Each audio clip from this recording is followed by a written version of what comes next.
Hello friends, नमस्कार। आप सभी का स्वागत है आकार आईएएस के यूट्यूब चैनल पर।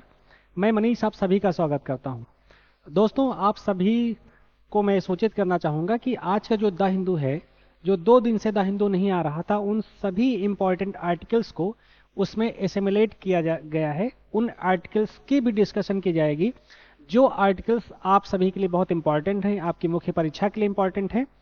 अब कुछ अपरिहार्य कारण थे जिनकी वजह से जो है हिंदू आप तक नहीं पहुंच पा रहा था, लेकिन आज से डेली हिंदू आपको टाइमली मिलेगा, उसका एनालिसिस मिलेगा। आप सभी से रिक्वेस्ट है कि आप सभी लोग हमारे इस वीडियो को ज़्यादा से ज़्यादा लोगों तक शेयर करें, लाइक करें और चैनल को सब्सक्राइब करें। आइए स्टार्ट करते हैं आज का इम्पोर्टेंट जो है क्या न्यूज़ है, और उस न्यूज़ की हम लोग एनालिसिस मुख्य परीक्षा के लिहाज से कैसे कर सकते हैं। तो न्यूज़ है एग्जीक्यूटिव फेट।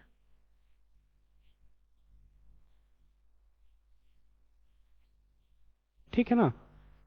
अब इसमें कहा गया है parliament should remain and a forum for free debate and discussion. ठीक है कि जो पार्लियामेंट है, पार्लियामेंट को मुक्त बहस का एक मंच होना चाहिए। ठीक है। अब ये डिस्कशन क्यों है? क्योंकि आमतौर पर जब भी कभी पार्लियामेंट में डिस्कशन और डिबेट स्टार्ट होती हैं, तो आमतौर पर राजनीति का जो स्तर है इस स्तर तक मतलब नीचे जा चुका है कि जो डिबेट एंड डिस्कशंस हैं उनके लिए जो मुफीद समय है, टाइम है, वो कम हो जाता है। कई ऐसे मुद्दे हैं जिन पर मुख्य परीक्षा में यूपीएससी ने प्रश्न भी पूछा, जैसे जो किसानों की जो 3 किसान बिल माफ हुए थे और जो बनाए गए थे, सॉरी, उनको बनाने में बहुत ही कम डिस्कशन का टाइम रखा गया। कई ऐसे बिल तो पास हो गए जो 5 मिनट में 2 बिल और 3 बिल ऐसे करके पास हो गए। तो ऐसे में जो जो डिस्कशन की जो एक कह सकते हो संस्कृति है, न केवल उसमें गिरावट होती हुई है, बल्कि जो पार्लियामेंट कैसे बेहतर तरीके से काम कर सकता है, कैसे एक हेल्दी एनवायरनमेंट में काम कर सकता है, और कैसे वो जो है दुनिया के बेहतर लोकतंत्र से सीख सकता है। जैसे हमने जो पार्लियामेंट्री सिस्टम है वो ब्रिटेन से जो है लिया है उसे, लेकिन ब्रिटेन में जो पार्लियामेंट में जो डिस्कशन है, वो डिस्कशन का जो आवर्स हैं, जो उनके घंटे हैं, वो बढ़ गए हैं। लेकिन भारत में जो डिबेट एंड डिस्कशन का जो माहौल है, एटमॉस्फेयर है, उसमें कमी आई है, उनकी संख्या में डिबेटिंग आवर्स की संख्या में गिरावट आई है। हाल फिलहाल में ये न्यूज इसलिए इंपॉर्टेंट हो जाती है कि जो अदानी समूह है, जिस तरीके से उसके हिंडनबर्ग रिपोर्ट के बाद उसके शेयर्स में गिरावट आई है, तो उससे प्रॉब्लम क्या नजर आ रही है? उससे प्रॉब्लम ये नजर आ रही है कि राहुल गांधी ने जो बात बोली, उनको जो पार्लियामेंट्री डिस्कोर्स है जो है, उससे उस उनके जो बात उन्होंने बोली थी उसको कट करके हटा दिया गया। ऐसा करने का अधिकार हालांकि पार्लियामेंट के पास है, लेकिन उसके अलावा भी जो भी मुद्दे हैं, जैसे फ्री वॉइस की बात होती है, right to speech and expression की बात होती है, उन सभी विषयों पर इस तरीके के डिस्कशन नहीं होने से जो लोकतांत्रिक गरिमा है, जो लोकतांत्रिक मर्यादा है, जो डेमोक्रेसी का जो अपलिफ्टमेंट है, वो एक स्वस्थ डिबेट एंड डिस्कशन से ही इंश्योर हो सकता है। वो सारी चीजें नहीं हो पाती हैं, जिससे जो डेमोक्रेसी की जो जो सोल है, जो उसका करेक्टर है, उसके सामने चैलेंजेस आते हैं। ठीक। तो अब हम इस न्यूज को क्यों पढ़ें? हमेशा ये याद रखना है कि हमें पढ़ने में 1 मिनट भी फर्जी टाइम नहीं अपना लगाना है। हमेशा इस बात को ध्यान रखना है कि हम कुछ भी पढ़ें तो उससे हमारा इंटरेस्ट का मैटर नहीं होना चाहिए, बल्कि ये देखना चाहिए कि हमारा रिजल्ट कि हम कितना नजदीक पहुंच रहे हैं। तो वो कोई भी न्यूज और डिस्कशन का हिस्सा ना बने जो आपके एग्जाम के पॉइंट ऑफ व्यू से ठीक नहीं है। तो हमें हमेशा ये देखना चाहिए कि अगर न्यूज़पेपर में एक एडिटोरियल इंपॉर्टेंट है तो एक, अगर सब इंपॉर्टेंट है तो सबको हमें पढ़ना चाहिए। तो ये एडिटोरियल हमारे लिए किस तरह से इंपॉर्टेंट हो जाता है? ये जीएस पेपर 2, जीएस के पेपर 2 की यूनिट 5 से रिलेट करता है, जिसमें कहा गया पार्लियामेंट एंड स्टेट लेजिस्लेचर। ठीक। Structure, functioning, conducts of business, power and privileges and issues arising out of these. ठीक है कि जो संसद है, जो राज्य के जो विधायी परिषदें हैं, उनके जो स्ट्रक्चर, संरचना, फंक्शन और बिजनेस ऑफ कंडक्ट यानी उनकी कार्य प्रणाली के बारे में इसमें कहा गया है। ठीक।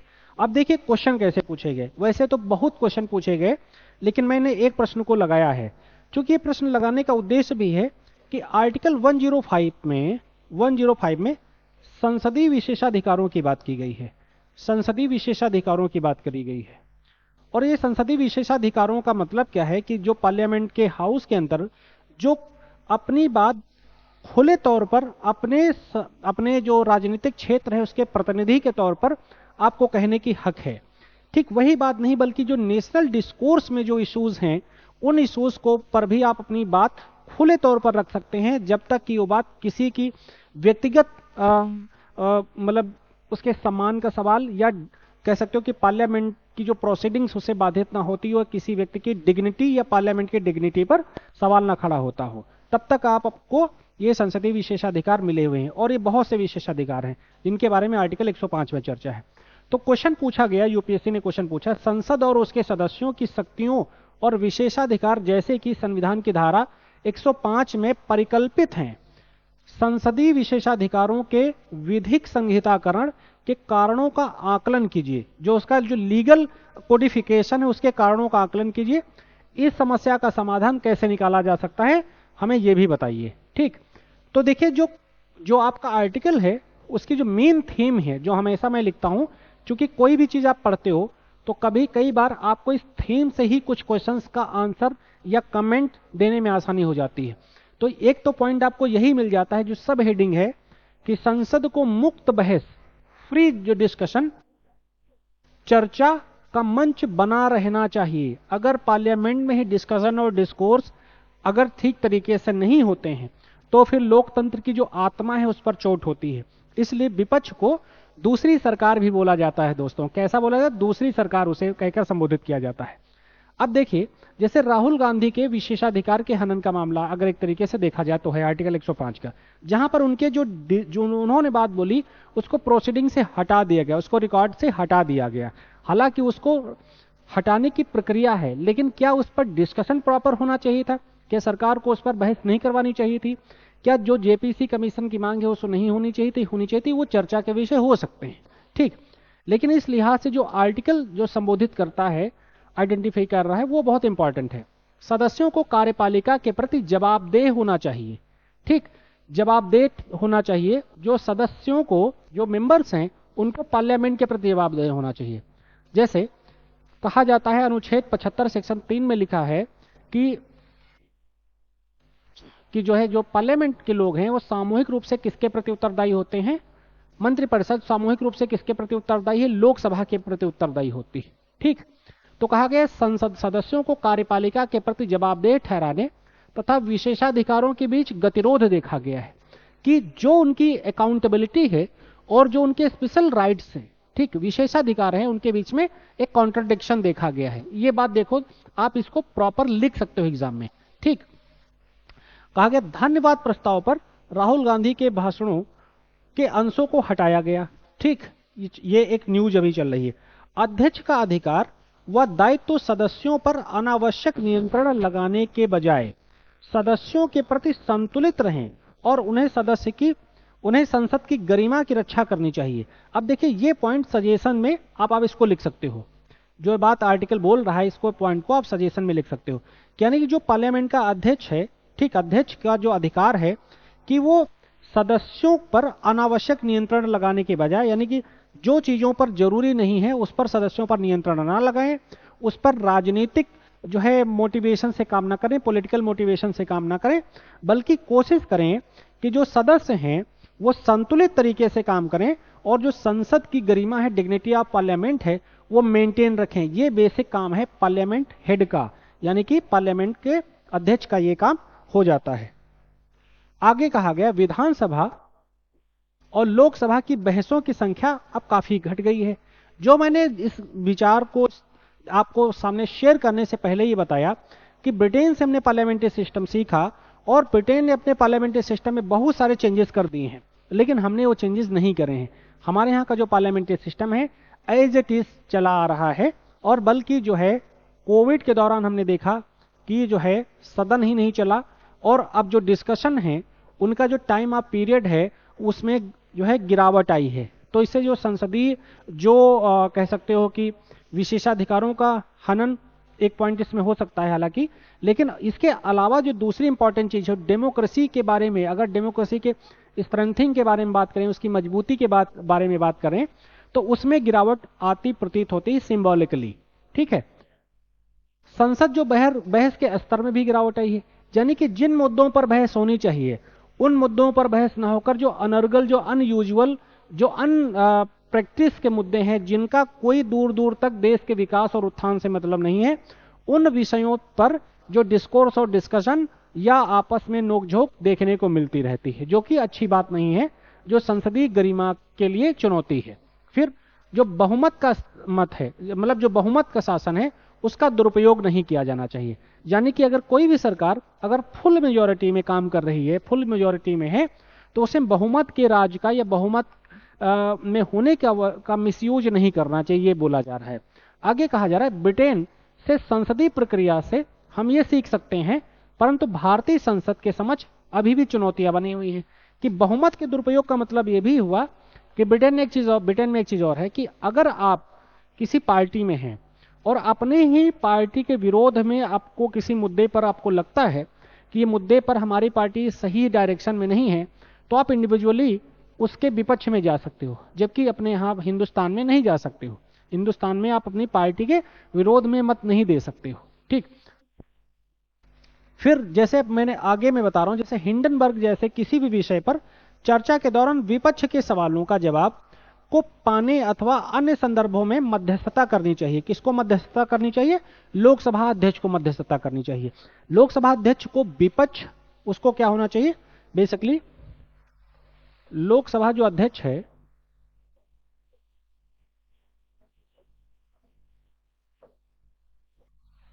इसे विपक्ष, राष्ट्रपति प्लस सरकार के बीच में एक पिलर की तरह काम करना चाहिए। इसे एक पिलर की तरह से होना चाहिए। अगर एक पिलर की तरह से ये काम करता है दोस्तों, तो कहीं ना कहीं पार्लियामेंट एक हेल्दी एटमॉस्फेयर में एक जो है काम करती है, ठीक। तो ये चीज इसके संदर्भ में जरूर होनी चाहिए। इससे क्या होगा, ऐसे में संसदीय जो मानदंड हैं वो बहुत स्ट्रांग हो जाते हैं। संसदीय मानदंडों का पालन आसानी से होता है और एक डिग्निटी मेंटेन होती कि फला देश का संविधान है, वहां के जो पार्लियामेंट्री प्रोसीडिंग्स है वो बहुत अच्छे स्तर की है, ठीक। उनमें जो डिबेट एंड डिस्कशन बहुत ही मेच्योरिटी से होते हैं। आपकी सहमति असहमति होना अलग विषय है, लेकिन डिस्कशन के द्वारा उसे हम उसका क्लियरिफिकेशन तो ले सकते हैं या दे सकते हैं। ये चीज यहां पर कही जा रही है। संसदीय सत्ता के क्षरण से हमें जरूर बचना चाहिए। पार्लियामेंट्री जो अथॉरिटी है वो जो उसकी डिग्निटी, उसका सम्मान है, उसका अपना एक रुतबा होता है, एक अपना ऑरा है, उसमें अगर गिरावट आने लगती है तो कहीं ना कहीं किसी भी देश में लोकतंत्र किस हद तक सक्सेस है या किस हद तक वो उसका क्षरण हो रहा है, ठीक, या उसमें गिरावट आ रही है, ऐसे सवाल फिर खड़े होने लगते हैं, ठीक है ना। तो ये जो चीज है ये बहुत इंपॉर्टेंट हो जाती है। अब आप लोग एक नया इनिशिएटिव स्टार्ट करें, क्वेश्चन दे रहे हैं, क्वेश्चंस को लिखिएगा, क्वेश्चंस को आप लोग लिखिएगा और कमेंट बॉक्स में उनको आप आंसर दे सकते हो उनके। जैसे संसदीय कार्यवाही के संचालन में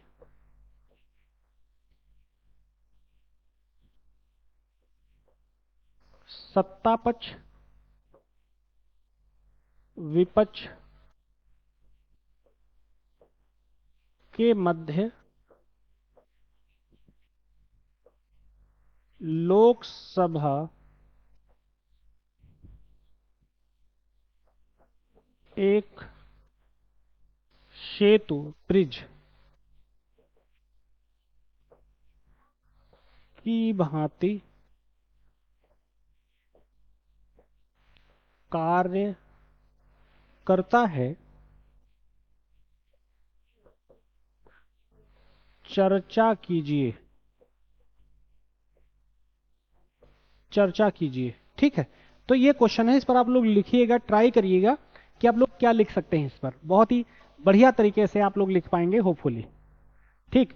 नेक्स्ट आर्टिकल है जो कि बहुत इंपॉर्टेंट आर्टिकल है। ये देखिए क्या कह रहा है कि social security and the story of two budget. Social security, सामाजिक सुरक्षा, and two story of budget. अब मैं इसको समझा देता हूं। जैसे इस आर्टिकल में ये बात बोली गई है, प्राइमरली ये बात बोली गई है कि जो केंद्रीय बजट है, जो हमारा सेंट्रल बजट है या आम बजट है, उस बजट के बारे में बात करी गई और राजस्थान के बजट के बारे में बात करी गई। तो कहा गया कि जो हमारा आम बजट है, आम बजट में हमने 7 टॉपिक पर फोकस किया, 7 बिंदुओं पर हमने फोकस किया। बहुत अच्छी बात है, 7 बिंदुओं पर हमने फोकस किया। लेकिन प्रॉब्लम कहां पर है? प्रॉब्लम इस वजह पर है, इस पर यह फोकस किया गया आर्टिकल में कि जो सोशल सिक्योरिटी की जो स्कीम है, उन सारी स्कीम्स में कटौती कर दी गई है, उनमें कटौती कर दी गई है। जबकि जो राजस्थान का बजट है, राजस्थान ने अपने बजट में सोशल सिक्योरिटी की स्कीम में प्लस किया है, उसमें बढ़ोतरी की है।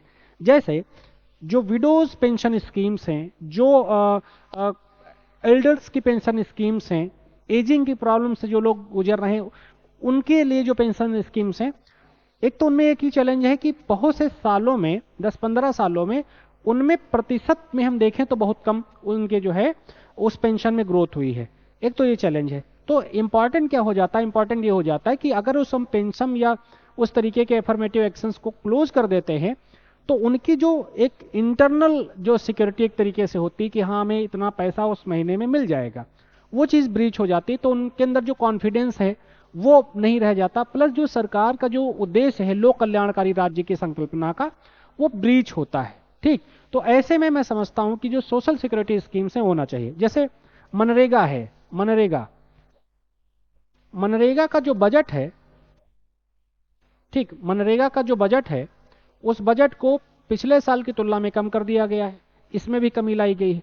तो ऐसे में जो सोशल सेक्टर्स की स्कीम है या सोशल सिक्योरिटी की जो स्कीम्स हैं, उनमें कमी आने से ये माना जा रहा है कि जो सोशल सिक्योरिटी इंश्योर बेहतर नहीं होगी, तो जो पॉवर्टी है, जो हंगर है, जो माल न्यूट्रिशन है, और जो इंक्लूसिवनेस की बात है कि इंक्लूसिव ग्रोथ होगा, समावेशी विकास होगा, ठीक है, वो जो सवाल हैं वो बने रहेंगे, उन सवालों की चुनौतियां बनी रहेंगी। ठीक, तो ये जो आर्टिकल है आपके जीएस पेपर 3 से रिलेट करता है, जीएस पेपर 3 से रिलेट करता है।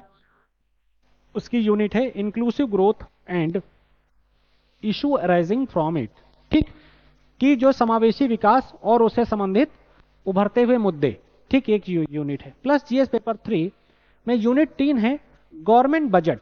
गवर्नमेंट बजट ये भी एक इंपॉर्टेंट यूनिट है। ठीक, तो इसमें जो बातें बोली गई हैं उसको हम लोग देखते हैं। अब देखिए, प्रश्न पूछा गया, ऐसे में प्रश्न पूछा गया, जहाज अपने चारों तरफ के पानी की वजह से नहीं डूबा करते, बल्कि जहाज पानी के अंदर समा जाने की वजह से डूबते हैं। ठीक है, कि जहाज के आसपास पानी है उससे जहाज नहीं डूबता, लेकिन अगर जहाज में पानी चला जाए तो डूबता है। अब ये साइकोलॉजिकल कही गई बात है। इसका मतलब हम लोग सरकार और गवर्नेंस से देखेंगे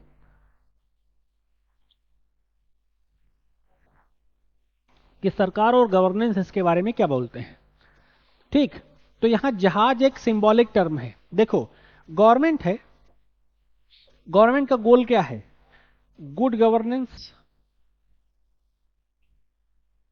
गुड गवर्नेंस इंश्योर करना है ना, या इंक्लूसिव डेवलपमेंट करना है, इंक्लूसिव समावेशी विकास करना है। अगर हमें ये सब करना है, इंक्लूसिव डेवलपमेंट करना है, समावेशी विकास सुनिश्चित करना है, तो हमारे देश में वो चीजें कैसे आएंगी? हमारे देश में जो लास्ट माइल पर बैठे लोग हैं, जो अंतिम छोर पर बैठे हैं, जिसे अनटू द लास्ट कहा गया, जिसके बारे में एकांत मानववाद की संकल्पना की दी गई, या सर्वोदय की बात जो करी गई, उन सारे लोगों को बेसिक तौर पर जरूरत है सब्सिडीज की, पेंशन स्कीम्स की, एफर्मेटिव एक्शंस की। उन लोगों के लिए जरूरत है, ना कि ऐसे लोगों के लिए जरूरत है जिनकी स्थिति ठीक ठाक है। उनके लिए ये सारे जो इंक्लूसिव डेवलपमेंट और गुड गवर्नेंस ऐसे जो विषय हैं उतना जो है इंपॉर्टेंट नहीं रह जाते जितना इंपॉर्टेंट समाज के अंतिम छोर पर बैठे हुए लोगों के लिए वो विषय रह जाते हैं। तो अगर किसी भी राष्ट्र की सरकार इन सब मुद्दों पर अगर ध्यान नहीं देती है, इन सब चीज़ों पर ध्यान नहीं देती है, तो फिर कहीं ना कहीं वो जो उनकी डिपेंडेंसी है, उनकी जो चीज़ें हैं वो निगेटिव एस्पेक्ट में चली जाती हैं, और जो स्टेट का जो डेवलपमेंट है, और या स्टेट में जो हम सोच के चलते हैं कितने साल में हम डेवलपमेंट कर पाएंगे, वो नहीं हो पाता है। जैसे हम अमृत काल में चल रहे हैं, अमृत काल की हम बात करते हैं, ठीक, अमृत काल की हम बात करते हैं 2047 तक के लिए, ठीक। लेकिन अमृत काल का मतलब क्या है? ये अमृत यानी कि ऐसी चीज जो सिंबॉलिक टर्म है अमृत काल, ये इंश्योर होने का मतलब है कि जो वीकर सेक्शन है, जो शुभेद्य वर्ग है, जो वल्नरेबल्स हैं, उनके लिए हम फैसिलिटेट कर पा रहे हैं नहीं कर पा रहे हैं, उनके लिए हम फैसिलिटेट कर पा रहे हैं नहीं कर पा रहे हैं, उनके लिए हम फैसिलिटी इंश्योर कर पा रहे हैं नहीं कर पा रहे हैं। डेट इज कॉल्ड अमृत काल। अगर ये चीजें हो रही हैं तो समझ लीजिए कि हम अमृत काल की संकल्पना को स्वीकार करते हैं। अदरवाइज जो हम आज डेमोग्राफिक डिविडेंड की बात करते हैं, डेमोग्राफिक डिविडेंड की बात करते हैं, वो डेमोग्राफिक डिविडेंड नहीं रहेगा, बल्कि डिपेंडेंसी में चेंज हो जाएंगे, डिपेंडेंसी में चेंज हो जाएंगे। और जो डिपेंडेंसी में जब हम चेंज होंगे तो कहीं ना कहीं हमारे सामने जो हर्डल्स हैं, हमारे सामने जो बाधाएं हैं देश की उन्नति और विकास में, वो उनकी जो दर है वो काफी बढ़ जाएगी। जैसे जो प्रॉब्लम्स हैं वो नेशन के सामने और तेजी के साथ रहेंगी। तो इसीलिए कहा जाता है जहाज अपने आसपास के पानी से नहीं जो है होने की वजह से डूबता है, बल्कि जहाज पानी के अंदर अगर समा जाए तो उससे जो है प्रॉब्लम्स क्रिएट होती हैं। तो मैंने एक एस्पेक्ट बताया, काफी इसकी डिटेल व्याख्या इस ऐसे की हो सकती थी, ठीक। चलिए आगे देखते हैं, social security and the story of two budget, ठीक। तो ये बोला गया कि 2014 से सभी नागरिकों के जीवन की गुणवत्ता और सम्मान के जीवन को सुनिश्चित करने के लिए ये प्रयास हमारी नई सरकार के द्वारा, यानी नरेंद्र मोदी जी जब से सरकार में आए हैं तब से quality of life, ease of living and dignified life की बात की जा रही है, ठीक। सभी नागरिकों के जीवन की गुणवत्ता, सम्मान सहित जीवन जीने की बात करी जा रही है। हालांकि इस वर्ष खाद्य सुरक्षा यानी जो 2023 और 24 का बजट है, इसमें कहा गया कि जो फूड सिक्योरिटी है, जो मनरेगा है, ऐसी जो विभिन्न स्कीम्स हैं उनके बजट में कटौती कर दी गई, उनके बजट में कटौती कर दी गई, जिससे जो गरीबों का जो जीवन है वो क्या हुआ, इम्पैक्ट हो जाएगा। और ये समावेशी विकास के लिए क्या है, एक तरीके का चैलेंज है, एक तरीके का थ्रेट है उसके सामने। इंक्लूसिव डेवलपमेंट हमें इंश्योर करना है, और समाज के अंतिम छोर पर रहने वाले लोगों के लिए हम बजट में प्रोविजन ना करें तो उसे दिक्कत है, क्योंकि बजट में जो प्रोविजन होते हैं मैक्सिमम वही प्रोविजन पूरे साल में उन्हीं बजट के पैसों को खर्च किया जाता है रिलेटिव स्कीम्स के लिए, है ना। अब राजस्थान में क्या हो रहा है, राजस्थान ने क्या किया ये देखते हैं। राजस्थान ने सबसे पहले तो न्यूनतम आय गारंटी स्कीम्स थी, और प्लस वो पेंशन योजना को दोबारा लेकर आ रहे हैं। जो पेंशन स्कीम है, एनपीएस नेशनल पेंशन स्कीम है, उसको राजस्थान में दोबारा ला रहे हैं। ये अलग डिस्कशन का विषय हो सकता है कि ये कितनी अच्छी है या कितनी खराब है, लेकिन उन्होंने सोशल सिक्योरिटी पर फोकस किया है, ठीक। दूसरा, एनएसएपी, यह योजना केंद्र प्रायोजित है, जो बीपीएल परिवारों के बुजुर्गों व विधवाओं और विकलांगों के व्यक्तियों को अंशदायी सुरक्षा प्रदान करती है। यानी कि उनके लिए जो मैंने बताया था स्कीम्स लेकर आती है, जैसे विधवा पेंशन योजना, इंदिरा गांधी विधवा पेंशन योजना, ठीक, राजीव गांधी पेंशन योजना, इस तरीके की स्कीम्स को, जैसे इंदिरा गांधी राष्ट्रीय पेंशन योजना, इंदिरा गांधी राष्ट्रीय विधवा पेंशन योजना, इंदिरा गांधी राष्ट्रीय विकलांग पेंशन योजना। तो ये कहा गया कि ये जो है, इनमें नेक्स्ट पॉइंट में बोला गया 15 वर्षों से समान है, यानी कि इनकी जो दर है, जो इसमें 400-500 रुपए मिलते हैं, उनमें बढ़ोतरी नहीं की गई है। तो सबसे पहली चुनौती तो यही खड़ी हो जाती है कि उसमें बढ़ोतरी की जाए। 500 रुपए की वैल्यू आजकल कितनी है, बहुत कम है, ठीक। तो उसमें किसकी दर में पहली तो बढ़ोतरी की जाए, यानी उसको बढ़ा दिया जाए, है ना। दूसरी बात, अगर इसको हम हटा देंगे या न्यूट्रलाइज कर देंगे तब तो बहुत बड़े चैलेंजेस खड़े हो जाएंगे। राजस्थान कई लोगों को अधिक सुविधाएं प्रदान करता है, और सुविधाएं क्या है इनको हम लोग देखेंगे। जो मैक्सिमम फैसिलिटेशन है, उसके बावजूद हम ये देखते हैं कि इन्फ्लेशन, महंगाई इत्यादि कारणों से जो लोगों की निश्चित आय है, उनकी निश्चित आय पूरे तरीके से प्रभावित होती है। उनकी आय क्या होती है, इफेक्ट करती है पूरे तरीके से। इसलिए आर्टिकल में लिखा गया, increment and indexing with inflation, वृद्धि और मुद्रास्फीति के साथ अनुक्रमण,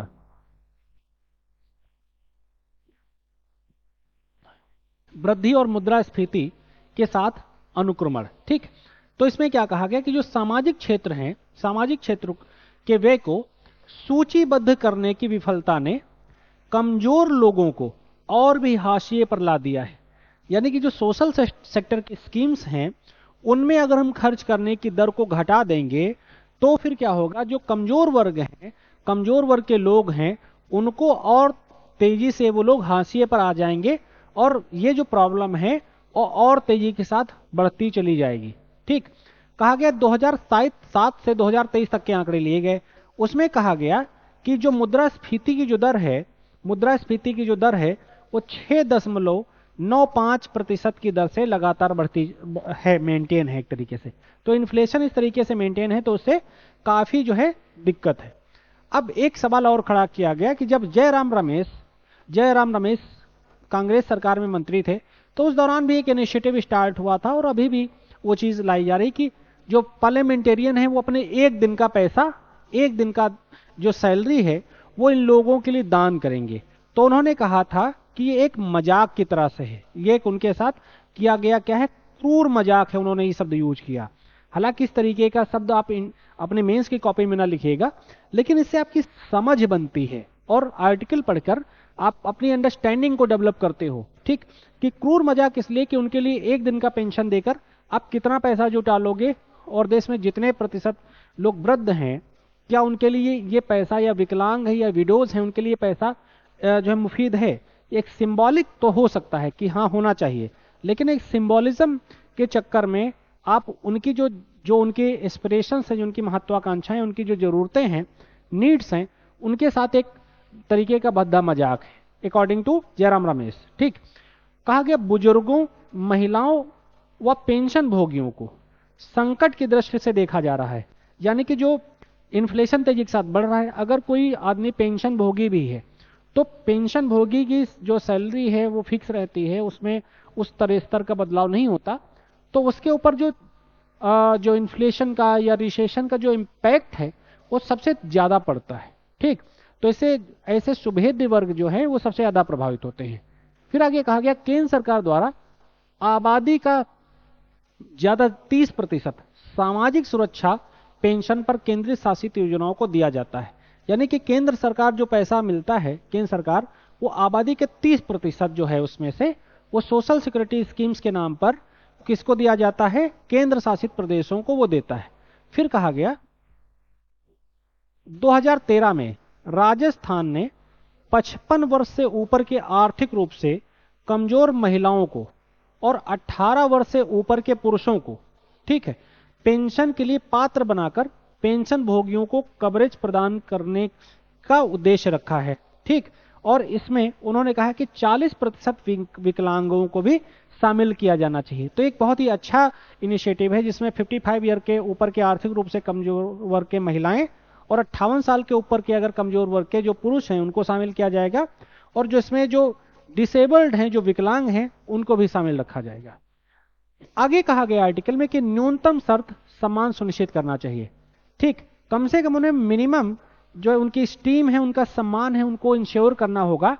ये बहुत जरूरी है सुभेद्य वर्ग के कल्याण के लिए, क्योंकि सुभेद्य वर्ग का कल्याण आज के कह सकते हैं कि कैपिटलिस्ट सोसाइटी में एक चैलेंज है अपने आप में, जहां पर हर आदमी अपने खर्च को जो है बढ़ाने के लिए, अपनी महत्वाकांक्षाओं के लिए हर समय संघर्ष कर रहा है। लेकिन उन वृद्धों का क्या जो दूसरे पर डिपेंड हैं या जिनके लिए कोई सहारा नहीं है, उनके लिए हम कैसे इसको फैसिलिटेट कर सकते हैं। ठीक, भारत सरकार को राजस्थान का अनुसरण करना चाहिए। ठीक, भारत सरकार को यहां पर सजेशन दिया जा रहा है कि राजस्थान का अनुसरण करना चाहिए। मौजूदा योजना को अधिनियम में बदलाव लाने की आवश्यकता है कि जो स्कीम्स हैं उनको, जैसे फूड सिक्योरिटी बिल को जिसको बाद में अधिनियम बना दिया गया, उसी तरीके से अधिनियमित करने की आवश्यकता है। ठीक, और स्कीम्स को अधिक विश्वसनीय बनाया जाए, स्कीम्स या लेजिस्लेशन को अधिक जो है अफोर्डेबल, अधिक रिलायबल बनाने की आवश्यकता है। ये सजेशन में आप लिख सकते हो।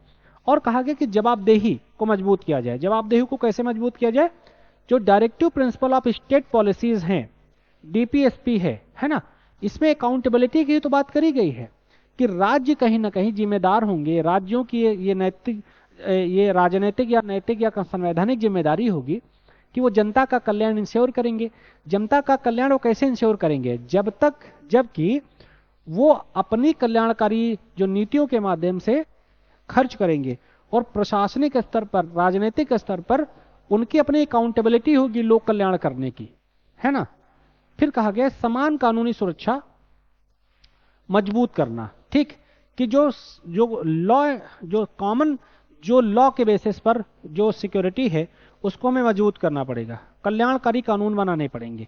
केंद्र सरकार को काम करने के लिए असंगठित वर्ग के श्रमिकों के द्वारा पेंशन देना होगा। अब ये जो चीज है असंगठित वर्ग के श्रमिकों को पेंशन देना, अब इसके दो एस्पेक्ट हैं कि देखिए असंगठित क्षेत्र भारत में 90% के आसपास लगभग है। उसमें जो सुभेद्य वर्ग है, मान लो जो वृद्ध स्थिति में है, जो विडोज हैं, जो बच्चे हैं, ठीक, या महिलाएं हैं, अगर उनको हम आइडेंटिफाई करेंगे तो उनके प्रतिशत में, उनकी कैटेगरी में जो सबसे खराब स्थिति में, सबसे वल्नरेबल सिचुएशन में है, अगर उनको हम कुछ ऐसा पेंशन या कुछ ऐसी स्कीम्स के अंतर्गत लाते हैं तो जो उनका जो लाइफ का इंश्योरेंस है, उनके काम जो है वो बेहतर होगा और उनका काम में भी उनकी बढ़ोतरी होगी। तो इस तरीके की बात है, इस पर भी फोकस किया जाना चाहिए जो आर्टिकल में बोला जा रहा है। कहा गया लोगों के अधिकार जीवन जीने के अवसर से संबंधित है, ठीक, कि अगर लोगों के जो राइट्स हैं वो जीवन जीने के अधिकार से संबंधित हैं। ये अपने आप में एक प्रश्न है, व्याख्या करिए ऐसे करके लिख सकता है। लोगों के अधिकार यानी जो पर्सनल राइट्स हैं लोगों के, वो जीवन जीने के अधिकार यानी आर्टिकल 21 से कहीं ना कहीं रिलेट करते हैं। क्योंकि व्यक्ति का जिंदा रहना जरूरी नहीं है, बल्कि इस व्यक्ति का सम्मान के साथ जिंदा रहना जरूरी है।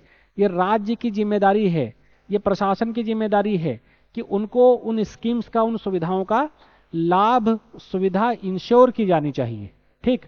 फिर आगे कहा गया कमजोर वर्ग के लोगों और जैसे वरिष्ठ नागरिक अधिकार आधारित दृष्टिकोण उनके लिए अपनाया जाए और गरिमा आधारित जीवन जीने के उपाय करना चाहिए। यही लोकतंत्र का उद्देश्य है, ठीक। बहुत देखो अच्छी बात बोली जा रही है। जब आप लिख रहे होगे सुभेद्य वर्ग के बारे में, जब आप सुभेद्य वर्ग के बारे में लिख रहे होगे तो इस तरीके के पॉइंट आप लिखोगे, आपको बहुत अच्छा नंबर मिलेगा कि जो कमजोर वर्ग के लोग हैं, बेसिकली वरिष्ठ नागरिक, उनको अधिकार आधारित दृष्टिकोण प्रदान किया जाए। उनको ऐसे मतलब ना माना जाए कि हाँ ये दबे कुचले हैं, इन पर थोड़ी दया दृष्टि टाइप दृष्टिकोण ना होना चाहिए, बल्कि ऐसा अप्रोच होना चाहिए जिसमें उनको लगे कि वो डिग्निफाइड तरीके से अपनी बात रख रहे हैं। जैसे यूरोपीय यूनियन है, वो जो ऐसे वृद्ध लोग हैं उनके ट्रेवलिंग का, उनके मेडिसिन का, यानी उनके मेडिकल वगैरह का बहुत कुछ खर्च स्टेट ऑन करता है, स्टेट जो है उसकी जिम्मेदारी लेता है, रिस्पॉन्सिबिलिटी लेता है। तो अगर इस तरीके की बात है, अगर डिपेंडेंसी की चीज आएगी तो एक समय आएगा जब उनको लगेगा कि हम तो भार हैं या हम एक बर्डन की तरह से हैं। तो ये नहीं होना चाहिए, बल्कि उनको ये लगना चाहिए इट इज माई राइट और हम इस अपने अधिकार के साथ सम्मानपूर्वक जिंदगी जी सकते हैं। तो ये चीज भी शामिल रहनी चाहिए। फिर कहा गया कि उनकी जो करुणा है उसको हाशिए पर रखने वाले लोगों के लिए ये बहुत खराब चीज है जिस पर ध्यान देना चाहिए। जो उनकी करुणा और भावना है उसको हाशिए पर नहीं रखाना चाहिए, बल्कि उसको, उनकी करुणा और भावना का सम्मान करना चाहिए। वो उसको बहुत ही सीरियसली लेने की आवश्यकता है। क्योंकि जब आप के सामने एक प्रश्न खड़ा है कि आज का वर्ल्ड जो है ग्लोबलाइज वर्ल्ड है, ग्लोबल सिटी जैसा माहौल है पूरी दुनिया में, तो ऐसे में ऐसे लोगों के सामने, जो वृद्ध हैं उनके सामने एजिंग की प्रॉब्लम होती है कि वृद्धावस्था में उनके बच्चे उनको छोड़ जाते हैं, बच्चे उनसे मिलते नहीं हैं, उनके पास अगर इस तरीके की मूलभूत आवश्यकताओं की दिक्कत है तब एक प्रॉब्लम है। अगर मान लो कि फंडामेंटल फैसिलिटी है भी, लेकिन उनको करुणा, उनको भाव, उनको इस तरीके की चीजों से वो जूझते हैं, तो कहीं ना कहीं वो मानसिक रूप से तनाव का शिकार सबसे पहले होते हैं। और इसका प्रभाव समाज के जो सामाजिक ढांचे पर, सामाजिक ताने बाने पर बहुत ही नकारात्मक रूप से पड़ता है। ठीक है दोस्तों, अब आज बात करते हैं पिछले आर्टिकल पर जो 16 तारीख को पूछा गया था। उसमें कहा गया इंडियाज श्रीलंका रेफ्यूजीज। इस पे क्वेश्चन बना देता हूं, इस पे पिछले वाले क्वेश्चन बना देता हूं, लिखिएगा आप लोग। समाज के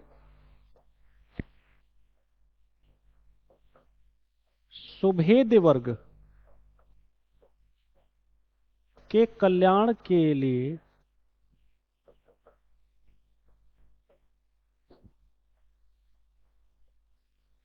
सरकार को संवेदनशील रहने की आवश्यकता है।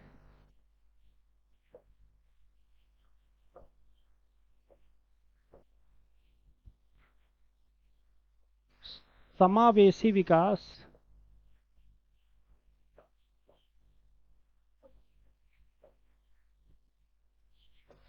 के लिए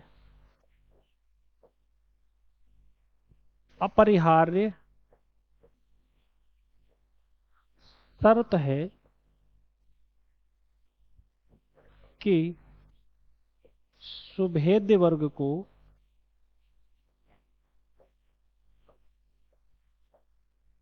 इसमें शामिल किया जाए।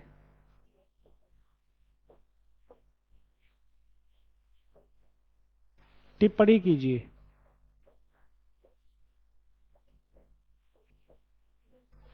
टिप्पणी कीजिए। यूपीएससी स्टैंडर्ड का क्वेश्चन है, आपको इस तरीके के क्वेश्चंस को हैंडल करना होगा। यूपीएससी इसी तरीके के प्रश्न पूछता है दोस्तों, इस तरीके के प्रश्न पूछता है। अगर आपको कोई प्रॉब्लम आती है तो क्वेश्चन के कमेंट बॉक्स में क्वेश्चन आप लोग आंसर लिखिएगा, या प्रॉब्लम जो भी आती है उसको पूछिएगा, मैं वहां पर आपको जवाब दे दूंगा। ठीक। अब जो हमने यहाँ पर आर्टिकल रखा है कि India Sri Lanka refugee need fair consideration. ठीक, इस आर्टिकल को हम लोग आइए देखते हैं। ठीक है, देखिए जो ये आर्टिकल है ये जीएस पेपर 2 यूनिट 17 से रिलेटेड है। India and it's neighbourhood relations, Bharat और उसके पड़ोसी देशों के साथ संबंध, ठीक, इससे रिलेट करता है। प्लस जीएस पेपर 2 यूनिट 18 से रिलेट करता है, जिसमें कहा गया bilateral, regional and global groupings and agreements involving India and और अफेक्टिंग इंडियाज इंटरेस्ट। ठीक, तो ये चीज अब हम क्वेश्चन देते हैं कि लास्ट ईयर में क्या क्वेश्चन पूछा गया है। लास्ट ईयर में जो क्वेश्चन पूछा गया उसमें कहा गया भारत और श्रीलंका के संबंधों के संदर्भ में विवेचना कीजिए कि किस प्रकार आंतरिक कारक विदेश नीति को प्रभावित करते हैं। आंतरिक कारक विदेश नीति को प्रभावित करते हैं, तो आंतरिक कारक क्या है? जैसे तमिलों का मुद्दा, तमिल का मुद्दा, यह आंतरिक कारकों में से एक है। ठीक, फिर क्या है? जो मछुआरे, समुद्री मछुआरे हैं, वो क्षेत्रीय संप्रभुता,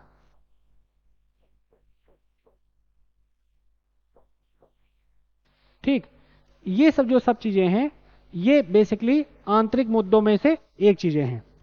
अब आइए इंडिया श्रीलंका रिफ्यूजी के बारे में देखते हैं। तो कहा गया India Sri Lanka refugee needs fair consideration.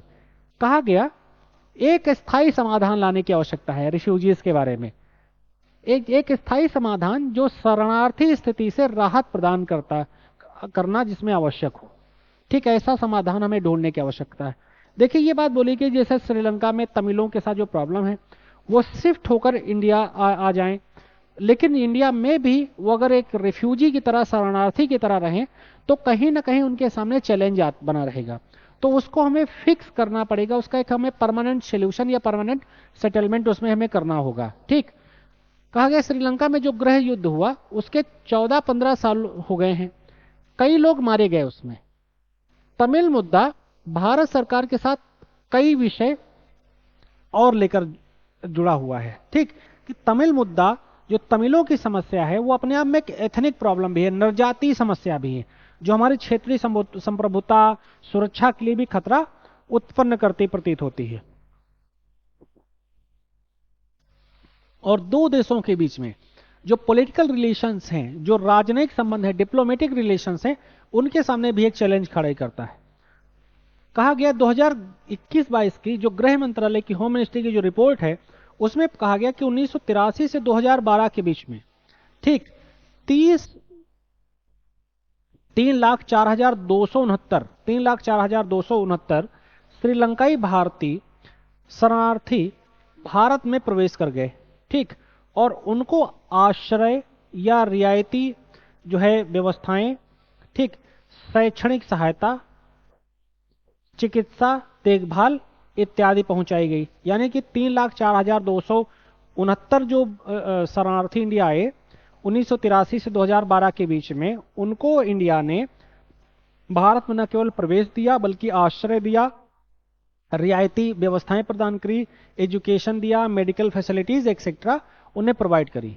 ठीक, सर्वाधिक शिक्षा स्वास्थ्य सुविधाओं तक पहुंच श्रीलंकाई शरणार्थियों की आवश्यकताओं की भारत सरकार की मान्यता की का प्रतीक है। ठीक, कि जो श्रीलंकाई शरणार्थी इंडिया आए उनमें बहुत से लोगों को जो medical facilities, education facilities, health की फैसिलिटीज को जो प्रोवाइड किया गया, जो कहीं ना कहीं भारत और श्रीलंका के बिलीफ सिस्टम या भारत का जो ह्यूमैनिटेरियन पॉइंट ऑफ व्यू है, मानवतावादी दृष्टिकोण है पूरी दुनिया में, उसका प्रदर्शक है, उसका प्रतीक है, उसको परिलक्षित करता है।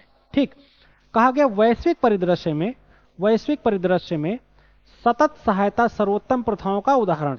ठीक, कि दुनिया में भले भारत ही इंटरनेशनल रिफ्यूजी जो कन्वेंशन है उस पर भारत ने साइन न किया हो, लेकिन उसके बावजूद भारत एक सेट एग्जाम्पल है दुनिया के समक्ष, जो कहीं ना कहीं जो मानवता के नाम पर सबसे पहले मदद करने के लिए तैयार रहता है। चाहे अफगानिस्तान में हो, चाहे तो मालदीव में हो, चाहे कोविड के बाद वैक्सीनेशन का मामला हो, पीपी किट का मामला हो, अभी श्रीलंका सीरिया और जो है में हेल्प करने की, टर्की में हेल्प करने का मामला हो, ठीक, या किसी अन्य देश के नेपाल को मदद करने का मामला हो, वहां पर श्रीलंका को मदद करने का मामला हो, वहां भारत मानवतावादी दृष्टिकोण से नॉन डिप्लोमेटिक तरीके से सबसे पहले पहुंचता है। ठीक, तो ये चीज बोली गई। अब लेकिन कहा जा रहा है कि कुछ विषयों पर जो प्रोग्रेस है, प्रगति है, वो धीमी है। ठीक, जैसे जातीय संघर्ष का मामला हो। ठीक, कहा गया पलायन के बाद बर्बादी आई, जब माइग्रेशन हुआ उसके बाद काफी जो चीजें हैं वो डिस्टर्ब की। ठीक, जिसके कारण समझौता आयोग याद रखिएगा इसको, समझौता आयोग का गठन हुआ। ठीक, श्रीलंका के संघर्ष जो हुए को वापस देखने के साथ साथ उपचार यानी कि उनके जो सेटलमेंट और शांतिपूर्ण निर्णय के युग की ओर देखने की का प्रयास किया गया, कि जो ये जो सेटलमेंट कमीशन बनाया गया वो श्रीलंका और इंडिया के बीच में न केवल व्यवस्था बनाए रखने की बात है, बल्कि जो प्रॉब्लम है उनको सॉल्व करने की बात है, उनके उपचार करने की बात है, और जो हमारे उनके बीच में जो ट्रीटी, जो एग्रीमेंट, जो इंगेजमेंट, जो अंडरस्टैंडिंग बने उसको हम पीसफुली इंश्योर करें, इसको भी ध्यान दिया गया। मानवाधिकार सिफारिशें, ठीक है, सिफारिशें, मानवाधिकार की जो सिफारिशें उनको ध्यान में रखा गया। अंतरराष्ट्रीय मानवीय मूल्य उनको ध्यान में रखा गया। जो भूमि अधिकार हैं और जो पुनर्वास हैं उनके विषय में भी उल्लेखनीय कोशिशें की गई। ठीक, उनके विषय में भी उल्लेखनीय कोशिशें की गई। जो अंतर्राष्ट्रीय मानवीय मूल्य हैं, भूमि अधिकार से जुड़े मामले हैं, जो उनके रिहेबिलिटेशन के मामले हैं, और जो ह्यूमैनिटेरियन सिफारिशें हैं, ठीक है, उन सभी के विषय में बहुत ही मजबूत कोशिश की गई। ठीक, ताकि इंडिया श्रीलंका जो रिलेशन है वो मेंटेन रहे, बने रहें। ये हमारी रीजनल सॉवरेंटी, रीजनल सिक्योरिटी और के लिए भी बहुत इंपॉर्टेंट हो जाता है। ठीक, श्रीलंकाई आबादी के स्थानीय आबादी के पुनर्वास को बहुत इंपॉर्टेंस दिया गया, जिसमें बुनियादी ढांचे का विकास, आजीविका, सार्वजनिक सेवाओं की बहाली के जो उद्देश्य को तेजी के साथ उसमें तवज्जो दिया गया, उसमें उस पर काफी ध्यान दिया गया। अब कहा गया कि कुछ इंपॉर्टेंट रिफॉर्म भी हुए हैं, कुछ महत्वपूर्ण सुधार हुए हैं, जैसे व्यक्तियों की वापसी, जो व्यक्ति चाहे तो वो वापस जाए श्रीलंका, जो व्यक्ति चाहे तो वहां से वापस आ जाए, इस बात पर भी अंडरस्टैंडिंग बनी। ठीक, बुनियादी ढांचे का विकास हुआ, बेसिक इंफ्रास्ट्रक्चर जो है उसका डेवलपमेंट हुआ। कृषि और आजीविका का स्तर, इसमें जो है सुधार लाने की कोशिश की गई। कहा गया कि 2009 से 18 तक 3.4 अरब डॉलर खर्च हुए और कई चुनौतियों के कारण धन की कमी भी पड़ गई। ठीक, 2019 में जो ईस्टर की घटना हुई और जो उसके बाद जो कोविड की प्रॉब्लम है उसने विकास प्रक्रिया को श्रीलंका में धीमा कर दिया। क्यों धीमा किया? क्योंकि जो श्रीलंका है वो एक तरीके का टूरिस्ट कंट्री है, टूरिज्म का देश है, पर्यटन वाला मुल्क है। तो जो वहां पर ईस्टर की घटना हुई 2019 की, उसके बाद क्या हुआ कि टूरिस्ट थोड़ा सा फ्रस्ट्रेट हो गए, डर गए कि उनके जो कंसर्न है वो भी लाजमी है कि कहीं हम जाएं और हमारे जान माल की हानि हो, उस वजह से वो नहीं गए। ठीक है। गरीबी और कई जो वर्षों से वहां पर और दुगनी होती चली गई। ठीक, गरीबी पिछले कई सालों से वहां दुगनी होती चली गई, और गरीबी व उचित समर्थन के बिना उनकी जो सुभेद्यता है वो बनी रही। ठीक, अब इसका कारण, इसका मतलब क्या है कि जब पावर्टी वहां पर मेंटेन है, स्टेबल है, ठीक, तो इससे सोसाइटी को क्या है, नुकसान हो रहा है। और गरीबी और उचित समर्थन के बिना वहां जो सुभेद्यता है वो बनी रही, यानी कि वहां जो वल्नरेबल सिचुएशन है वो बनी रही। और ऊपर से जो आप श्रीलंका की खराब सिचुएशन के लिए जिम्मेदार चीजों को मानते हो, उसमें कई बातें हैं जिनको मैंने यहाँ पर लिखा है। जो क्राइसिस श्रीलंका में आया उनके लिए कई चीजें जिम्मेदार हैं, जिनको आप इस आर्टिकल में नहीं पाएंगे, मेरी तरफ से मेरा इनिशिएटिव है। ठीक, जैसे वहां के राष्ट्रपति ने जैविक खेती को महत्व दे दिया। जैविक खेती एक बेहतर चीज है, लेकिन पूरे एग्रीकल्चर पैटर्न को ही बदल देना, तो फूड सिक्योरिटी की चैलेंजेस वहां पर आ गए। टैक्स रिड्यूस कर दिया, टैक्स में काफी कमी कर दी, कर में छूट दे दी, टैक्स को जो है कम कर दिया, सब्सिडी तेजी के साथ वहां पर दे दी। पॉलिसी पैरालिसिस हो गई, बहुत सी चीजों में पॉलिसी, फिक्स पॉलिसी नहीं थी, यानी कि लोगों से हम मतलब एक तरीके से दान दाता जैसी स्थिति में आ गई सरकार, और लोगों के जो पूंजीपति हैं उनके टैक्सेस को घटा दिया गया, तो कलेक्शन जो सरकार का है वो उन लोगों गया, फॉरेक्स डाउन हो गया, और फिर कोविड वगैरह का जो दुष्प्रभाव है वो तेजी से हुआ। और ईस्टर की घटना जैसे कि मैंने बताई, फिर जो कोविड की घटना घटी, उससे पूरे तरीके से पर्यटन बाधित हुआ, जिससे जो श्रीलंका है, श्रीलंका एक तरीके से फेल कर गया, वहां की इकोनॉमी फेल कर गई और लोगों को प्रॉब्लम हुई, और उसे आईएमएफ के सामने बेल आउट पैकेज के लिए जाना पड़ा। और इस बेल आउट पैकेज में भी इंडिया ने ही एक तरीके से गारंटर की भूमिका निभाई है श्रीलंका के लिए। ठीक, अब रिफ्यूजीज इन इंडिया, ठीक है, कि भारत में जो रिफ्यूजीज की बात है, भारत में 58,648 जो शरणार्थी हैं वो तमिलनाडु में 108 शिविरों में रह रहे हैं। ठीक, रह रहे हैं। भारत सरकार ने 1983 से 2022 तक राहत आदेश के तहत 1226 करोड़ रुपए उनके लिए प्रदान किए हैं। 1226 करोड़ प्रदान किए। सरकार का उद्देश्य क्या है? सरकार का उद्देश्य बहुत ही क्लियर है कि श्रीलंका और भारतीय जो शरणार्थी हैं, ठीक, श्रीलंकाई शरणार्थियों का प्रत्यावर्तन किया जाए। ठीक, प्रत्यावर्तन किया जाए, श्रीलंकाई शरणार्थियों का क्या किया जाए? प्रत्यावर्तन किया जाए। और 1995 के बाद जो भारतीय शरणार्थी हैं, ठीक, उनको जो है सुविधाएं प्रदान की जाएं। मिनिस्ट्री ऑफ होम अफेयर्स की रिपोर्ट बताती है कि 1996 से 2006 के बीच में 3.35 लाख लोगों को वापस लाया गया है। ठीक, श्रीलंकाई लोग जो वापस लौटना चाहते हैं उन्हें संरक्षित किया जा रहा है, जो वहां से इंडिया वापस आना चाहते हैं उन्हें संरक्षित किया जा रहा है। इसके लिए सरकार ने जो एक फेरी सेवा पर स्टैब्लिश की है, फेरी सेवा शुरू की है, ठीक, जो जाफना से सीधी उड़ानों को जो है जोड़ती है। ठीक, और एक कोशिश है कि विश्वास बहाली की जाए। ठीक है, लोगों की सहायता की जाए। थोड़ा सा टाइपिंग में मिस्टेक है, ये अगली वीडियो में नहीं होगा। ठीक, विश्वास बहाली की जाए और लोगों की सहायता की जाए। ठीक, अब कहा गया कि एक इशू फिर है, जो ऐच्छिक वापसी है वो भी अपने आप में एक मुद्दा है। ठीक, अपने आप में एक मुद्दा है, क्योंकि 4 दशक से यह मुद्दा चर्चा में चला आ रहा है। ठीक, जो वॉलंटरी रिटर्न की बात कही जा रही है, यह मुद्दा कोई नया मुद्दा नहीं, जो लगभग 4 दशकों से चला आ रहा है। ठीक, वापसी क्या है? एक वांछित विकल्प है, वॉलंटरी जो है एक ऑप्शन है। ठीक, अपने देश का जो है मूल ज्ञान का अभाव है। ठीक, जो लोग वहां से वापस आते भी हैं, जो श्रीलंका में रह रहे हैं, ठीक, वो अगर वापस आते हैं तो उन्हें इंडिया की जो कल्चर, इंडिया के पूरे जो है सोशल स्ट्रक्चर के बारे में जानकारी नहीं है, या जो इंडिया में लोग रह रहे हैं वो उनको वहां वापस जाना है तो उसके बारे में उनको ठीक तरीके से जो है समझ नहीं है। तो जो शरणार्थी हैं, शरणार्थियों से राहत प्रदान करना समय की मांग है। ठीक, शरणार्थियों की को राहत देना अब एक समय की जरूरत है। ठीक, क्योंकि अगर ये मुद्दा सॉल्व नहीं होता है तो इंडिया एंड श्रीलंका रिलेशन में कहीं ना कहीं एक तरीके की जो बाधा है, एक तरीके का हर्डल है, वो बना रहेगा। ठीक, भारत ने अपने मानवीय मूल्यों के अनुरूप सहायता की है। ठीक, भारत ने सदैव मानवीय मूल्यों के अनुरूप श्रीलंका की हेल्प करी है, आत्मनिर्भरता के प्रयास किए हैं, समूह के लिए समाधान किया है। ठीक, सामान्य आने वालों पर वापस आने वालों पर पारस्परिक सहमति की जरूरत है। ठीक, कि जो लोग वापस आना चाहते हैं उनके संदर्भ में इंडिया और श्रीलंका के बीच में म्यूचुअल अंडरस्टैंडिंग बनी रहनी चाहिए, बनी रहनी चाहिए।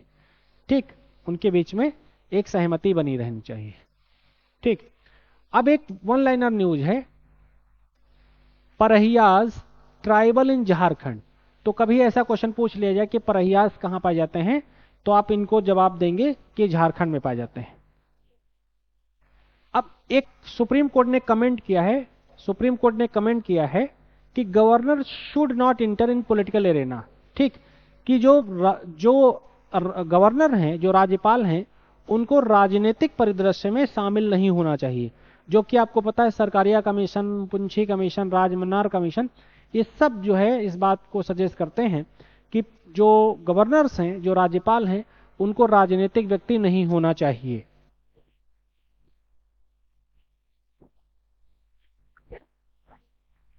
अब एक बहुत अच्छा आर्टिकल है जो कहता है जजेस and the lure of political jobs, जजेस and the lure of political jobs.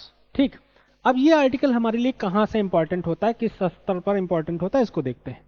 ठीक, जीएस पेपर 2 की यूनिट 6 है, उसमें कहा जा रहा है structure, organisation and functioning of the executive and judiciary.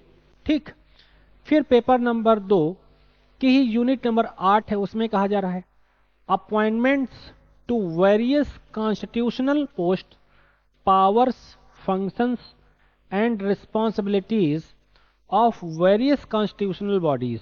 ठीक, अब इसमें क्या कहा जा रहा है ये देखते हैं। अब जो प्रश्न है इस यूनिट से रिलेटेड, वो मैं पहले इस टॉपिक को आपको समझा देता हूं। कहा जा रहा है जजेस एंड लर पॉलिटिकल जॉब। ठीक, कि जो जज हैं, जजों के बारे में एक बात बहुत क्लियर बोली जाती है, जो जज हैं वो सार्वजनिक व्यक्ति नहीं है। जज की जो पोस्ट है बहुत ही स्पेसिफिक, बहुत ही क्लासिफाइड पोस्ट होती है। इन लोगों का जो कोड ऑफ कंडक्ट है उसमें ये लोग सार्वजनिक जो है जगहों पर नहीं जाते हैं, सार्वजनिक जो प्रतिष्ठान है उनमें भाग नहीं लेते हैं, क्योंकि जो जुडिशरी की डिग्निटी है, जो जुडिशरी की गरिमा है, वो मेंटेन रहनी जरूरी है। जुडिशरी किसी भी पॉलिटिकल फंक्शंस में पार्ट नहीं करना चाहिए। तो जो आजकल मुद्दा चल रहा है कि जैसे रंजन गोगोई साहब जो है रिटायर होने के बाद राज्यसभा के मेंबर बन गए, पार्लियामेंट मेंबर बन गए, उसी तरीके से कांग्रेस की सरकार में भी कुछ लोग गवर्नर बने थे और कॉन्स्टिट्यूशनल या नॉन सेमी कॉन्स्टिट्यूशनल बॉडीज में रिटायरमेंट के बाद हेड बने थे।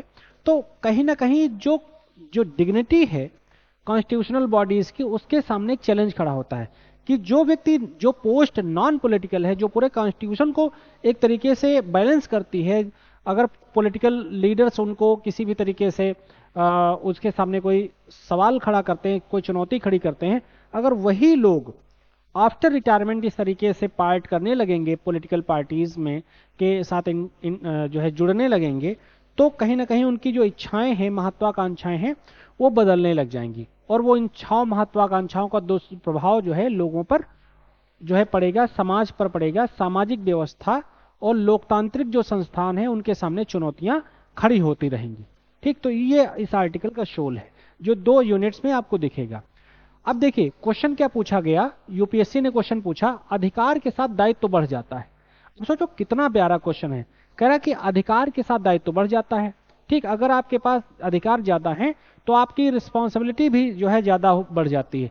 तो जो जज है, इसका इतना इंपॉर्टेंट पोस्ट है, अब उसके बाद अगर आप इस तरह से किसी भी पॉलिटिकल महत्वाकांक्षा के शिकार होते हैं या आप ऐसी एस्पिरेशन आपकी हैं, तो कोई बहुत अच्छी बात नहीं है। फिर सेकंड क्वेश्चन कहा गया, आपकी मेरे बारे में जो धारणा आपकी सोच दर्शाती है और आपके प्रति मेरी प्रतिक्रिया मेरे संस्कार दर्शाते हैं। ठीक, तो ये चीज कही जा रही। अब इसी में वो चीज उल्टा है कि जो पॉलिटिकल एम्बिशन के साथ, जिस पॉलिटिकल, हो सकता है कि आप जो जजेस हैं वो नॉन पॉलिटिकल एम्बिशंस के साथ गए हों, वो अब चूंकि पॉलिटिकल पर्सन नहीं है, सॉरी वो अब कह सकते हो कि कॉन्स्टिट्यूशनल बॉडी में नहीं है, तो आफ्टर रिटायरमेंट वो जा सकते हैं। तो यहाँ पर अगर ये एथिक्स का क्वेश्चन है, इसमें हमें ये लिखना चाहिए कि अगर हमें उनके बारे में एग्जामिन भी करना है तो हमें बहुत उथले तरीके से एग्जामिन नहीं करना चाहिए, क्योंकि इतने इंपॉर्टेंट पोस्ट से वो होकर आए हैं। लेकिन उन्हें भी इस बारे में ये ध्यान देना चाहिए कि उन्हें अगर किसी भी प्रलोभन के साथ जोड़ा जाता है तो उनको उस प्रलोभन का शिकार नहीं होना चाहिए, बल्कि इंस्टीट्यूशनल डिग्निटी, उस पोस्ट की डिग्निटी को भी मेंटेन रखना चाहिए। फिर नेक्स्ट क्वेश्चन है, जहां कहा जा रहा है न्यायपालिका सहित सार्वजनिक सेवाओं के हर क्षेत्र में निष्पादन, जवाबदेही, नैतिक आचरण सुनिश्चित करने के लिए एक स्वतंत्र, सशक्त सामाजिक ऑडिट तंत्र की आवश्यकता है। ठीक, कि अगर न्यायपालिका सहित जितने भी सार्वजनिक सेवा के प्रतिष्ठान हैं उनमें अकाउंटेबिलिटी और जो है moral code of conduct ensure करने के लिए एक फ्री सोशल ऑडिट मैकेनिज्म की आवश्यकता है। तो यहां मैं बता दूं, जैसे ये क्वेश्चन आए लिखने के लिए, तो 1997 का एक कोड ऑफ कंडक्ट है जजेस के बारे में कि वो क्या काम करें और क्या ना करें। तो उनके बारे में जो 17 रिकमेंडेशन है, टोटल 17 रिकमेंडेशन है, उनको फॉलो करना चाहिए। प्लस एक फ्री सोशल ऑडिट सिस्टम होना चाहिए, जो इस तरीके जो बहुत सेंसिटिव और इंपॉर्टेंट कॉन्स्टिट्यूशनल पोस्ट हैं उनके लिए उनको काम करना चाहिए। फिर अगला क्वेश्चन पूछा गया कि किसी संस्था का चरित्र उसके नेतृत्व में प्रतिबिंबित होता है। कोई संस्था है, उसकी जो डिग्निटी है, उसका जो करेक्टर है, वो उसके नेतृत्व में प्रतिबिंबित होता है। कि मान लो जैसे जुडिशरी है, जुडिशरी में अगर इस तरीके से पॉलिटिकल एक्सप्रेशंस होने लग जाएंगी, पॉलिटिकल एम्बिशंस के साथ काम किया जाने लग जाएगा, तो उसका जो उसका करेक्टर है, जो उसका गोल है, जो उसका उद्देश्य है, वो कहीं ना कहीं ब्रीच होने लग जाएगा, है ना। तो जो कहा जाए जजेस and dollar of political job, तो इसमें कहा गया जजों को राजनीतिक नौकरियों से बचना चाहिए, यानी कि पॉलिटिकल जॉब से उनको बचना चाहिए। ये जो चीजें हैं वो उनके कोड ऑफ कंडक्ट, उनके पूरे बॉडी के सामने एक चैलेंज खड़ी करती हैं। और पॉलिटिकल पार्टीज हमेशा चाहती हैं कि जो डिग्निफाइड इंस्टीट्यूशन है उनको भी पॉलिटिकल बना दिया जाए, ताकि जो राजनीतिक हस्तक्षेप उनमें अगर होगा तो कहीं ना कहीं उनके जो अपने हित हैं वो सधेंगे।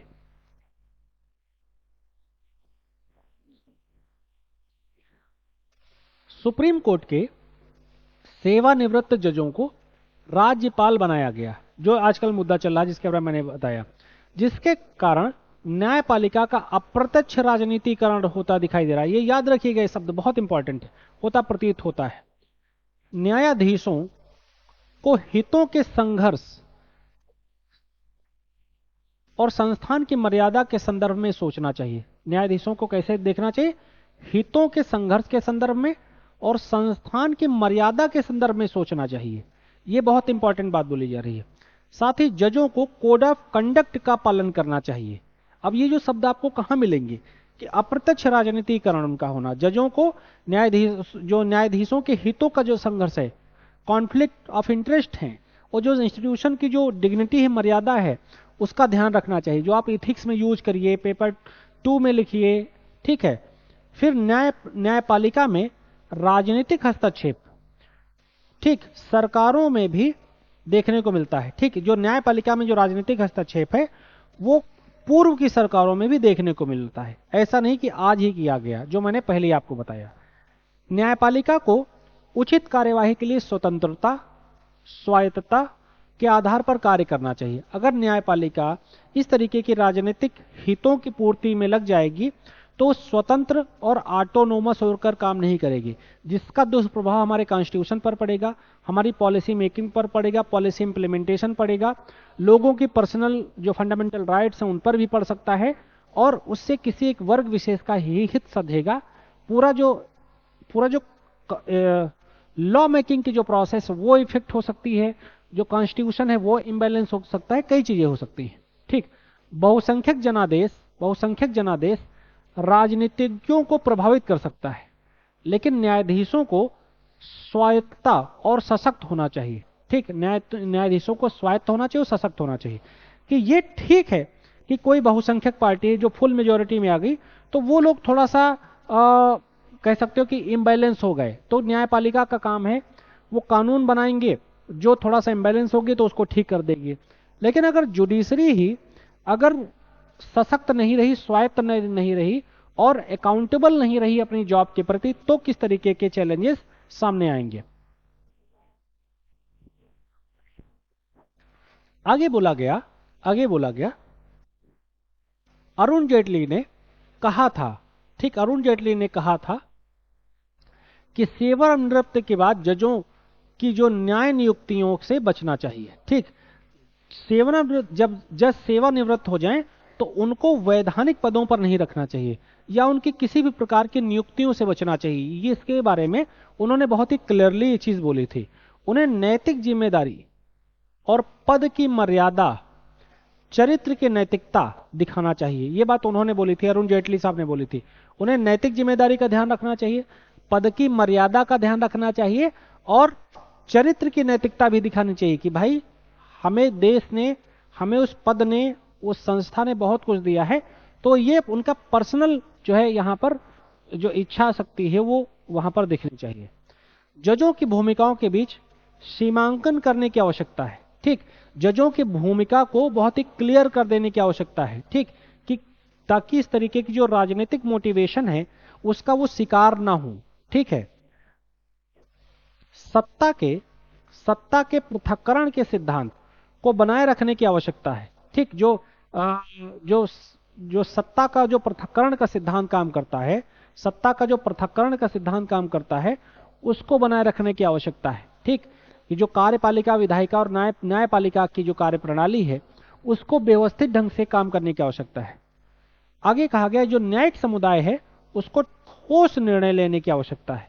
ठोस निर्णय लेने की आवश्यकता है। न्यायिक समुदाय को राजनीतिक नहीं होना चाहिए। अगर वो राजनीतिक हो गई तो कहीं ना कहीं जो राजनीतिक महत्वाकांक्षाएं वो न्यायिक व्यवस्था में हस्तक्षेप करेंगी, जिससे जो न्याय प्रक्रिया है, न्याय निर्णय प्रक्रिया है, वो बाधित होगी। राजनीतिक संरक्षण के कारण न्यायपालिका और कार्यपालिका के बीच दूरी कम हो जाएगी। ठीक, जिसका दुष्प्रभाव किस पर पड़ेगा? जिसका दुष्प्रभाव लोकतंत्र और जनता पर नकारात्मक रूप से पड़ेगा। देखो कितनी इंपॉर्टेंट बोली जा रही है। अगर पॉलिटिकल संरक्षण उन्हें मिलता है तो फिर उसका जो प्रभाव है न्यायपालिका और जो कार्यपालिका के बीच में जो एक शेड है, जो क्लासिफिकेशन है, वो खत्म हो जाएगा और उसका प्रभाव लोकतंत्र पर पड़ेगा और अंततः जनता पर पड़ेगा। फिर कहा गया जजों को कूलिंग पीरियड देना चाहिए। कूलिंग पीरियड का मतलब है उनके कार्यकाल को फिक्स करना चाहिए। ये अपने आप में एक अलग चुनौती है। ये अपने आप में अलग चुनौती क्यों है? इस वजह से चुनौती कि जैसे कई जजेस जो 8-10 दिन के काम के बाद भी अपने जो है पोस्ट से रिटायर हो रहे हैं, या ये मुद्दा तभी सामने आता है जब कई बड़े पद जैसे डीजीपी वगैरह, आईजी वगैरह 8-10 दिन, 15 दिन, 1 महीने, 3 महीने रहकर चले जाते हैं, वो रिटायर हो जाते हैं। तो लास्ट टाइम में वो लोग कोई ऐसे बड़ा डिसीजन भी नहीं लेते क्योंकि वो अपनी नौकरी शांति से खत्म करना चाहते हैं। होना ये चाहिए कि जो उनका एक्सपीरियंस है, जो उनकी इतनी जो है एक्सपीरियंस की चीजें पूरे जिंदगी के 30-40 साल के काम के अनुभव के दौरान रही हैं, उनको यूज करना चाहिए। तो उनका जो कूलिंग पीरियड है उसको मेंटेन रखना चाहिए, उसको फिक्स कर देना चाहिए। जो जुडिशियल रिफॉर्म के अंतर्गत आप लोग ये बिंदु लिख सकते हो। फिर जस्टिस चंद्रचूड़ ने कहा, जो इस समय मुख्य सीजीआई हैं, उन्होंने कहा कि न्यायपालिका के भीतर बड़े बदलाव का खतरा है। ठीक, कि न्यायपालिका के भीतर बड़े बदलाव का खतरा यह है, इन्होंने संकेतों में कहा है कि जो एनजेएसी कमीशन लाने की बात है, न्यायिक नियुक्ति आयोग लाने की बात है, उसकी बात इन्होंने कहीं ना कहीं करी है। और जो आजकल कोलेजियम पर बातें हो रही हैं उस पर किरण रिजिजू साहब बोलते रहते हैं, उस पर बात ये कहीं ना कहीं बात है। वो कह रहे हैं न्यायाधीशों को सेवानिवृत्ति के बाद अच्छे वेतन और राजनीतिक लाभ से समझौता नहीं करना चाहिए।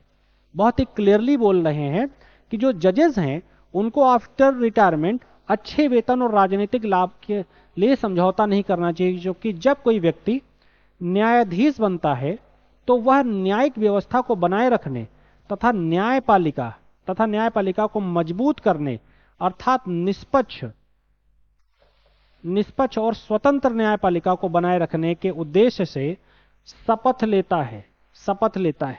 ठीक, तो ये इंपॉर्टेंट बात बोली जा रही है। न्यायाधीशों का जनता के साथ अलिखित समझौता भी याद रखना चाहिए। किस तरह से याद रख सकते हैं आप उनके साथ समझौता? आप इस तरीके से याद रख सकते हैं कि कहीं ना कहीं जो जुडिशरी है, अगर वो ठीक तरीके से काम नहीं करेगी, जो लास्ट माइल पर बैठा व्यक्ति है, वो उसके जो हित, उसके जो एस्पिरेशंस हैं, वो इंश्योर नहीं होंगे, उनको उनके सामने काफ़ी प्रॉब्लम्स आएंगी, काफ़ी दिक्कतें आएंगी।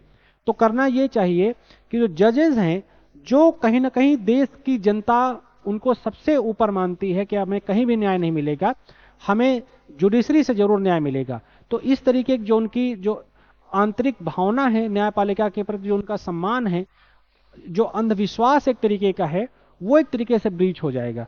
तो जो हमारे एक तरीके की जो न्यायिक व्यवस्था के लिए न केवल एक खतरा होगा, बल्कि हमारी संपूर्ण जो कानूनी प्रक्रिया है, जो सामाजिक जो रिस्पॉन्सिबिलिटी भी जिसे हम कहा जाए, या कानूनी दायित्व तो कहा जाए, उससे भी विमुख होना होगा, जो हमारे पूरे सोशियो पॉलिटिकल इकोनॉमिक सिस्टम को निगेटिवली इफेक्ट करेगा।